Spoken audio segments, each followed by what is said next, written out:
باورتون نمیشه، اما من صداهایی از تو کلم میشنوم. قصه از اینجا شروع شد که آره راستی حاجی، تو واسه امتحان پس فردا چیزی خوندی؟ فرداست؟ ساعت 8 صبح؟ اینجا بود که انگار همه صداها قطع شد و یه صدای وحشتناک از هیولای درون مغزم اومد که شروع کن تا دیر نشده. ساعت 8 شب بود و این یعنی من فقط 12 ساعت وقت داشتم تا زمان امتحان و باید یه کتاب 600 صفحه‌ای رو میخوندم. شروع کردم به خوندن. بعد از گذشتن 1 ساعت درس خوندن حوصله‌ام سر رفت و خواستم برم سراغ اینستاگرام که دوباره اون صدا اومد: فکرشم نکن. گشنم شد ولی وقت نداریم. و کل اون شب رو انقدر خوندم تا بالاخره تموم شد. اما این تنها صدایی نیست که توی مغزمه. بعد از اینکه امتحانم رو دادم یاد این افتادم که باید تا 3 روز دیگه پروژه دانشگاهم رو که یه مقاله بود تحویل میدادم. پس لپتاپم رو باز کردم و ورد و آوردم و شروع کردم به اسکرول کردن اینستاگرام.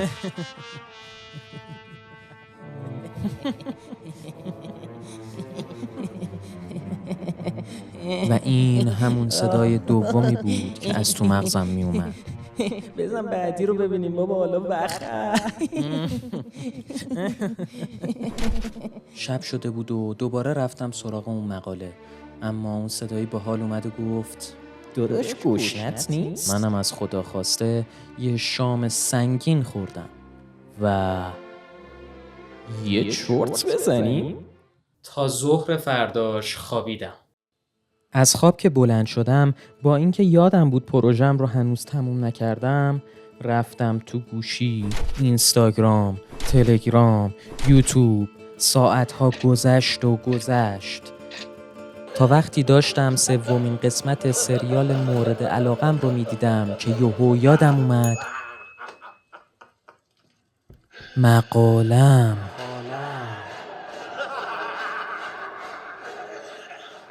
اینجا بود که دوباره اون صدای وحشتناک اومد سراغم.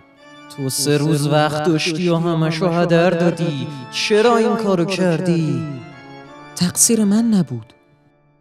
پس تقصیر کی بود؟ تقصیر اون یکی صداه. بذار بیارمش رو خط. صبر کن. به از این طرفا میگن این قسمت آخر فصل 2 مونده، نبینیم؟ تقصیر این بود. چی؟ دوباره تو خوش گذرون؟ این اینجا چی کار میکنه؟ خدافظ. الو، چرا قطع کرد؟ اینجا بود که تازه فهمیدم داستان از چه قراره. بذار بهت خیلی ساده توضیح بدم. ما توی مغزمون 2 شخصیت متفاوت داریم. اون صدای باحال من خوشگذرونه که کاری میکنه از لذت‌های لحظه‌ای استفاده کنی و تا میتونی کارهای مهمت رو عقب بندازی. و اون صدای ترسناک شخصیت من استرسیه که وقتی به پایان زمان مشخص شده یا همون ددلاین یه پروژه میرسیم وارد عمل میشه و من خوشگذرون رو فراری میده. اما یه مشکلی هست.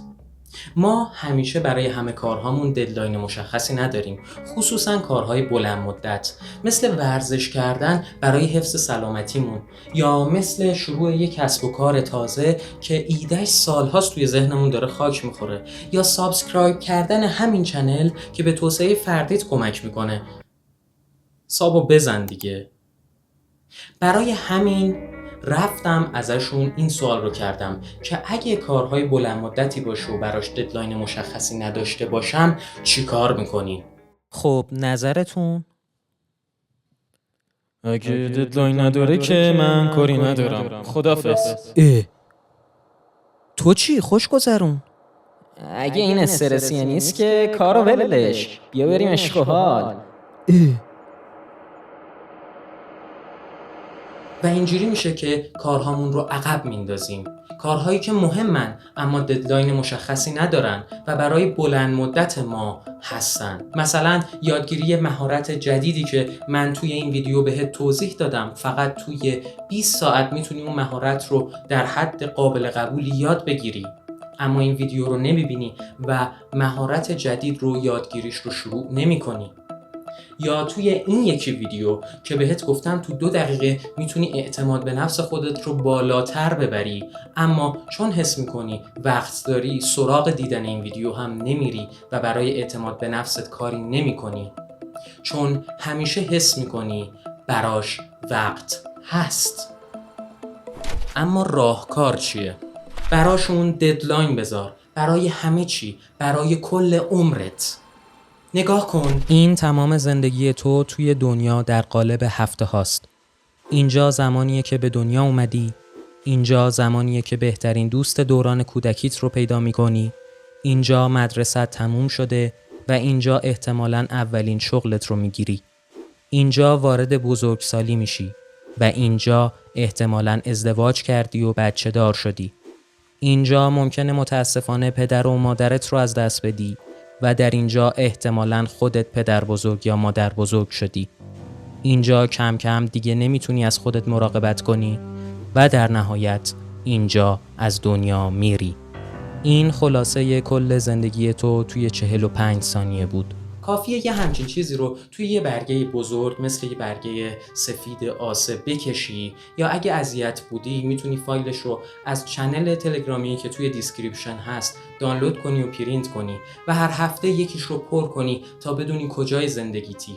و البته ددلاین هایی رو برای اهداف بلند مدتت توی این مسیر و نقشه مشخص کنی و بهش متعهد باشی. یادت نره که توی این مسیر ذهنیت موفق و ذهنیت رشد رو فراموش نکنی. ذهنیت رشد و ذهنیت موفق چیه؟